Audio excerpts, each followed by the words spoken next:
문자 보세요. 뿌잉뿌잉. Baiklah, Assalamualaikum warahmatullahi wabarakatuh. Waalaikumsalam warahmatullahi wabarakatuh. Selamat pagi semuanya. Pagi. Saya Renita Nurusari sebagai moderator dalam presentasi untuk materi metode pengajaran bahasa 1 dan 2 yang akan disampaikan oleh kelompok 1 dan kelompok 4. Baiklah, presentasi pertama akan disampaikan oleh kelompok 1. Kelompok 1 dipersilakan. Kami dari kelompok 1 yang beranggotakan saya sendiri, Kami Triani, kemudian ada Raimul Hasana, kemudian ada Selain Amigos, dan kemudian ada Azam Munajat. Yang dimana kami di sini akan menyampaikan hasil diskusi kami mengenai metode pembelajaran L1 dan L2.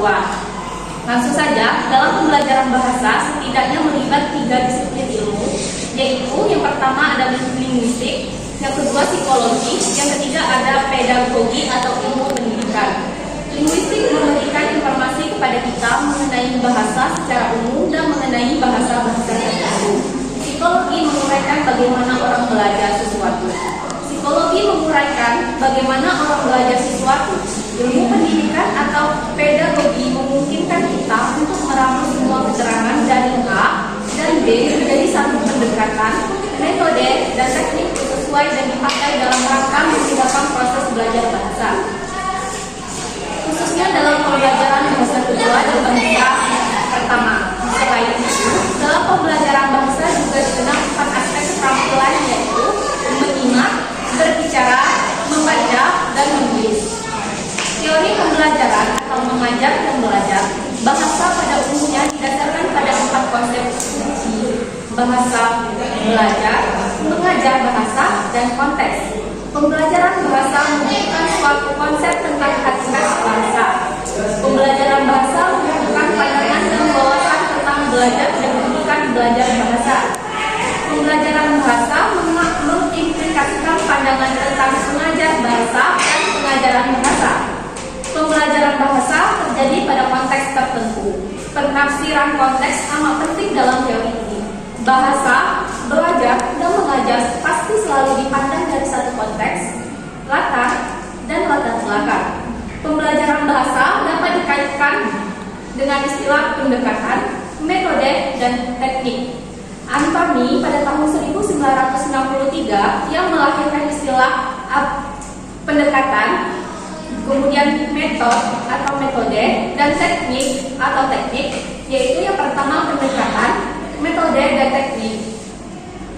Merupakan 3 istilah yang sering digunakan dalam bidang pengajaran bahasa. Anthony pada tahun 1963 menyatakan bahwa bahasa pendekatan adalah asumsi-asumsi yang berkaitan dengan sifat bahasa, belajar, dan mengajar. Metode digambarkan sebagai rencana yang menyeluruh tentang pengajaran. Bahasa yang sistematis yang berdasarkan pendekatan tertentu. Teknik adalah aktivitas tertentu yang diterapkan di dalam kelas yang sesuai dengan metode dan oleh karenanya sesuai pula dengan pendekatan. Grammar Translation Method. Metode ini lahir dari 2 metode, yaitu the Translation Method dan the Grammar Method. Metode translation sering juga disebut metode tradisional. Ini tidak berarti bahwa metode ini yang paling tua. Istilah tradisional mungkin dipakai dalam arti bahwa metode ini merupakan pencerminan yang paling tepat dari cara bahasa Yunani kuno dan Latin diajarkan selama berabad-abad. Metode ini berdasarkan asumsi bahwa ada satu logika semesta atau universal logic yang merupakan dasar semua bahasa di dunia ini, dan bahwa tata bahasa adalah cabang dari logika. Yang kedua adalah indirect method. Pendekatan ini pada awalnya dikembangkan sebagai reaksi terhadap pendekatan terjemahan tata bahasa dalam upaya untuk lebih mengintegrasikan penggunaan bahasa target dalam pengajaran dan komunikasi di dalam kelas. Dengan menghindari teknik penerjemahan bahasa pertama, pembelajaran dengan direct method atau metode langsung dimulai dengan dialog lisan dan gambar. Bahasa ibu tidak digunakan dan ada terjemahan. Kemudian ada the audio lingual method, yaitu metode ini didasarkan pada prinsip-prinsip perilaku psikologi. Metode ini banyak diadaptasi dari prosedur direct method sebagai reaksi terhadap kurangnya keterampilan berbahasa.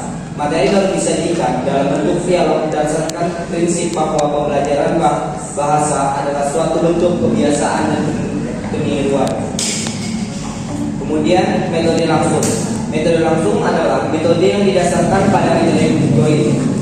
Pengembangan selanjutnya, metode ini hanya beberapa bagian saja yang digunakan. Kegiatan belajar mengajar yang menggunakan metode langsung dalam pelaksanaannya tidak menggunakan bahasa ibu pembelajar sebagai bahasa pengantar atau dana sekitar. Selanjutnya ada metode alamiah. Prinsip metode alamiah atau customary method bahwa mengajarkan bahasa harus seperti kebiasaan anak belajar bahasa ibunya. Proses alamiah itulah yang menjadi landasan dalam setiap langkah yang diciptakan oleh pengajar dalam kegiatan belajar mengajar bahasa di sekolah. Proses alamiah yang dilalui oleh pembelajaran ya, saya jelaskan tadi metode pilihan dan latihan. Metode dialektik. Metode dialektik adalah metode yang dipakai pada kegiatan belajar mengajar berupa gabungan bagian-bagian terbaik dari berbagai metode. Bahasa ibu dalam kegiatan belajar yang menggunakan metode ini kadang-kadang dipakai sebagai bahasa pengantar untuk memberikan penjelasan dan terjemahan sepenuhnya guna memperlancar proses pembelajaran mengajar, menghindari salah paham dan mencegah pemborosan waktu. Selanjutnya saya kembalikan lagi ke pembelajaran. Baiklah, selanjutnya akan dipaparkan oleh kelompok 4. Baiklah, saya Tia Biskin Katarina Stanggang dengan anggota kelompok saya Muhammad Haikal, Tri Wakil Misi dan juga Aktivis Misi akan membacakan hasil dari diskusi kami. Metode pengajaran bahasa. Dalam KBBI 2001-740 menyebutkan bahwa metode merupakan cara yang digunakan untuk melaksanakan suatu pekerjaan agar tercapai sesuai dengan yang dikehendaki. Jadi metode pembelajaran adalah ilmu yang mempelajari cara-cara untuk melakukan aktivitas yang tersistem dari sebuah lingkungan yang terdiri dari pendidik dan peserta didik untuk saling berinteraksi dalam melakukan suatu kegiatan sehingga proses belajar berjalan dengan baik dalam arti tujuan pengajaran tercapai. Metode-metode pengajaran bahasa L1 ada jenis-jenisnya. Yang pertama ada audiolingual, komunikatif, alamiah, dan SAS. Namun ini sudah dijelaskan oleh kelompok 1. Kami akan beralih ke metode-metode pengajaran bahasa L1. Metode pembelajaran adalah kerangka konseptual tentang proses sistematis dalam mengorganisasikan pengalaman belajar untuk mencapai tujuan belajar, baik pembelajar maupun pengajar melalui Jono 2009, Richard dan Rogers 2001. Pembelajaran bahasa L1 adalah proses belajar bahasa yang memungkinkan individu untuk mengembangkan kemampuan berbahasa yang efektif dalam konteks sosial dan budaya. Materi selanjutnya ialah metode proses pembelajaran yang satu. Yang pertama ada metode ceramah. Metode ceramah adalah sebuah bentuk interaksi melalui penerangan dan penuturan lisan dari guru kepada peserta didik. Selanjutnya metode tanya jawab. Metode tanya jawab ialah penyampaian pelajaran dengan cara guru mengajukan pertanyaan dan murid menjawab. Dalam metode tanya jawab terdapat kelemahan dan kelebihan, sehingga guru benar-benar harus memperhatikan kesesuaian materi pembelajaran dengan metode yang akan digunakan. Selanjutnya ada metode diskusi. Metode diskusi dapat diartikan sebagai jalan untuk memecahkan suatu permasalahan yang memerlukan beberapa jawaban alternatif yang dapat mendekati kebenaran dalam proses pembelajaran atau PBN. Metode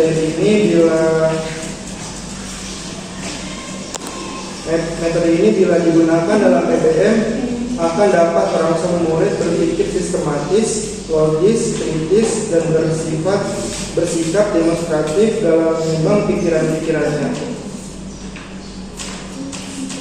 Metode demonstrasi. Metode demonstrasi merupakan salah satu metode pengajaran dengan menggunakan peragaan untuk memperjelas suatu pengertian atau untuk memperlihatkan bagaimana melakukan sesuatu dengan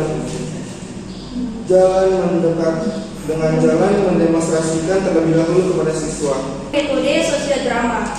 Metode sosiodrama merupakan salah satu bentuk metode belajar mengajar dengan jalan mendramakan atau memerankan sejumlah aksi yang Selanjutnya metode karya wisata. Metode karya wisata merupakan suatu cara pengajaran yang dilaksanakan dengan jalan mengajak anak didik luar kelas untuk dapat memperhatikan hal-hal atau peristiwa yang ada hubungannya dengan bahan pelajaran.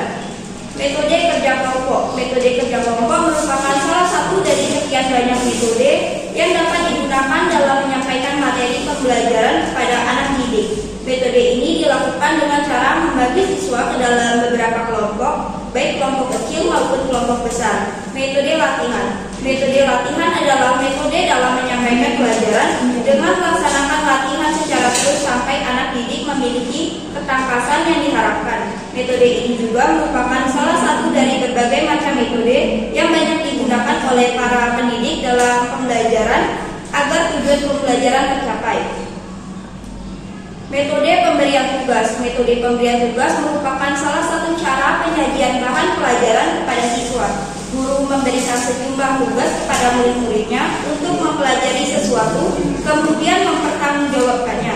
Kemudian metode pembelajaran bahasa kedua atau bahasa kedua.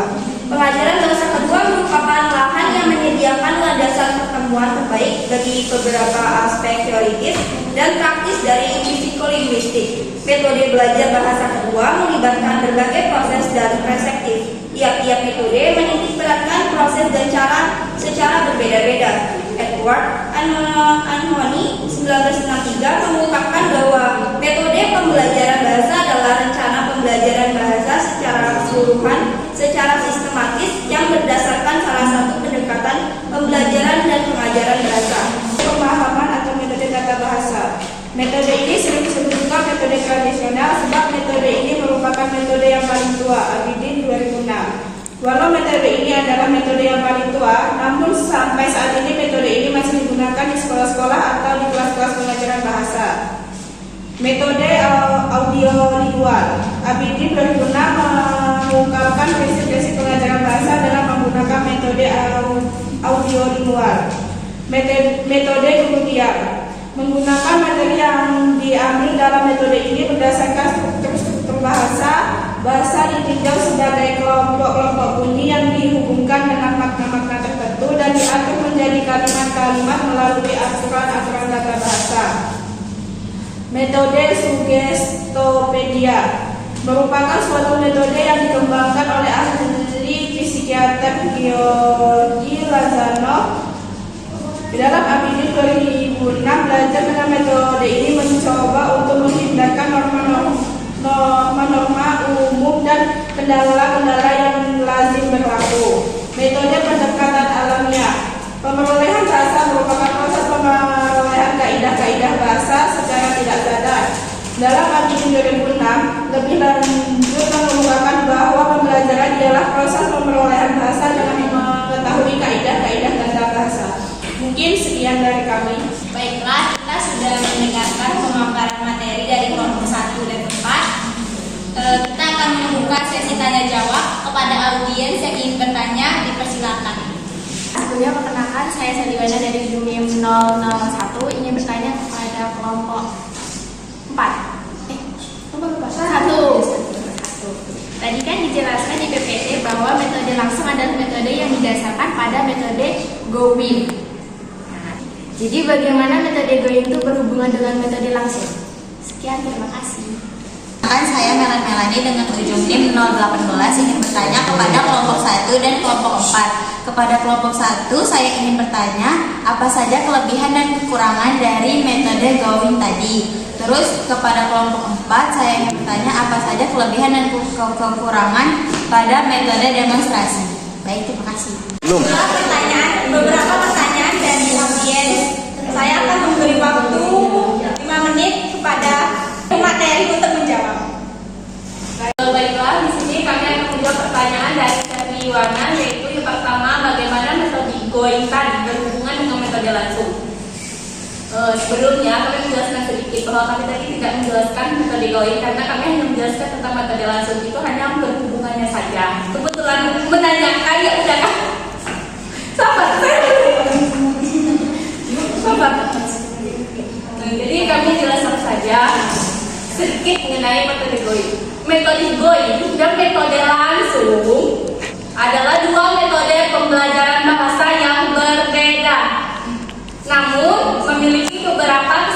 dan koneksi. Yang dimana metode going berhubungan dengan metode langsung. Yang dimana kesamaan metode going dan langsung yaitu pertama fokus pada komunikasi. Kedua metode ini fokus pada komunikasi dan penggunaan bahasa dalam konteks nyata. Kemudian penggunaan bahasa autentik. Kedua metode ini menggunakan bahasa autentik dan tidak terlalu fokus pada struktur bahasa. Yang ketiga, pengembangan kemampuan berbicara dan mendengarkan. Kedua metode ini mengembangkan kemampuan berbicara dan mendengarkan siswa. Namun juga ada pendekatannya, kita lanjut untuk minggu depan saja karena agak lebih dalam dibahas pada minggu depan untuk perbedaan going-nya.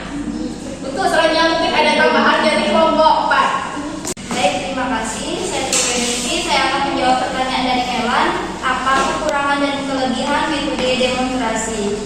Kelebihan metode demonstrasi adalah yang pertama membuat pengajaran menjadi lebih jelas dan lebih konkret. Yang kedua, memusatkan perhatian kepada peserta didik. Yang ketiga, lebih mengarahkan proses belajar peserta didik pada materi yang sedang dipelajari. Yang keempat, lebih menekankan pengalaman dan kesan sebagai hasil pembelajaran dari diri peserta didik. Yang kelima, membuat peserta didik lebih mudah memahami apa yang dipelajari, membuat proses pengajaran lebih menarik, dan merangsang peserta didik lebih mengamati dan menyesuaikan antara teori dengan kenyataan, membantu peserta didik memahami dengan jelas jalannya suatu proses atau kerja suatu benda, memudahkan berbagai jenis penjelasan, memperbaiki kesalahan-kesalahan yang terjadi dari hasil ceramah melalui pengamatan dan contoh konkret dengan menghadirkan objek sebenarnya. Sedangkan kekurangan metode demonstrasi adalah ia mengharuskan keterampilan guru secara khusus, tidak tersedianya fasilitas-fasilitas pendukung seperti peralatan, tempat, dan biaya yang memadai di setiap kelas, memerlukan kesiapan dan perencanaan yang matang di samping waktu yang cukup panjang, kesulitan peserta didik terkadang untuk melihat dengan jelas benda yang akan dipertunjukkan, tidak semua benda dapat didemonstrasikan, sukar mengerti bila demonstrasikan oleh guru yang kurang menguasai materi atau barang yang didemonstrasikan. Baiklah, itulah jawaban dari kelompok 4. Bagaimana Mela? Terima kasih. Terima kasih Mela. Saya menjawab pertanyaan Melan tadi, apa kekurangan dan kelebihan dari metode going?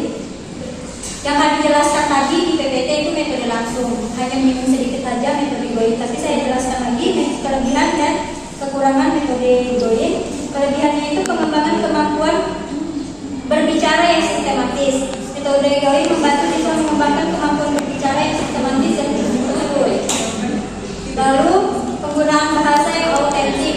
Metode going menggunakan bahasa autentik dan tidak terlalu fokus pada struktur bahasa. Kekurangannya yaitu kurangnya fleksibilitas. Metode going dapat kurang fleksibel dalam menggunakan materi dan pendekatan sehingga dapat membuat siswa merasa bosan. Sekian jawaban dari kelompok 1. Saya kembalikan lagi kepada moderator. Baiklah, kita sudah mendengar beberapa jawaban dari pemateri. Sebelum kita mengakhiri diskusi hari ini, sebaiknya kita mendengarkan kesimpulan dari Irma Suryati. Irma, silakan.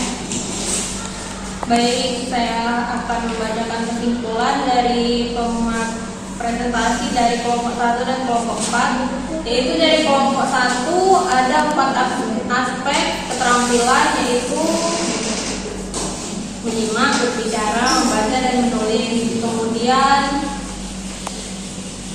ada beberapa metode, yaitu metode GTM atau Grammar Translation Method. Metode ini berdasarkan asumsi bahwa ada satu universal logic, yaitu dasar semua bahasa di dunia ini.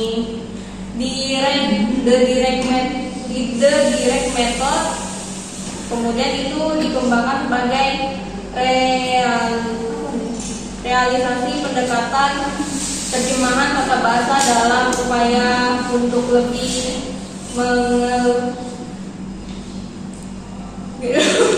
ini bacanya apa? Terus itu ada the audiolingual method, yaitu berdasarkan prinsip perilaku psikologi. Kemudian ada metode langsung, Kemudian ada metode alamiah, metode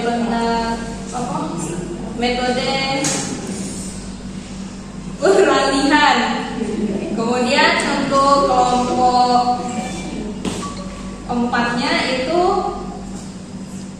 metode pengajaran bahasa L1, ada metode ceramah, metode tanya jawab, metode diskusi, metode demonstrasi, metode drama, metode karya wisata, metode kerja kelompok, metode latihan, dan metode memberikan tugas. Kemudian untuk metode pembelajaran bahasa L2-nya itu ada metode pemahaman atau metode tata bahasa. Kemudian ada metode audio visual, kemudian ada metode guru diam, kemudian ada metode sugestiopedia dan pendekatan alamiah. Dan untuk kesimpulan yang dihasilkan dari tanya jawab yaitu jawaban dari Shirley untuk kelompok 1, bagaimana metode Gowin berhubungan dengan metode langsung. Kemudian dijawab oleh kelompok 1, yaitu metode ini adalah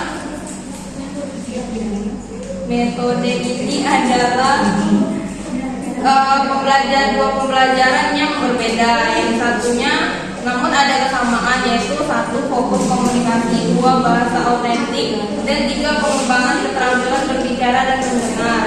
Kemudian untuk pertanyaan dari Melan yaitu kelebihan dan kekurangan metode Gowin dan demonstrasi, yaitu kelebihan dari Gowin mengembangkan kemampuan bicara bahasa.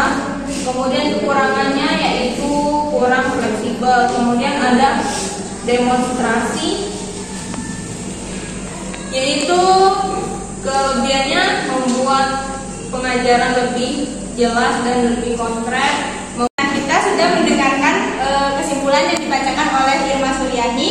Berusai juga diskusi kita pada hari ini tentang metode pembelajaran L1 dan L2 yang dibacakan oleh kelompok 1 dan kelompok 4. Maka dari itu saya akhiri. Wabillahi taufiq wal hidayah. Wassalamualaikum warahmatullahi wabarakatuh.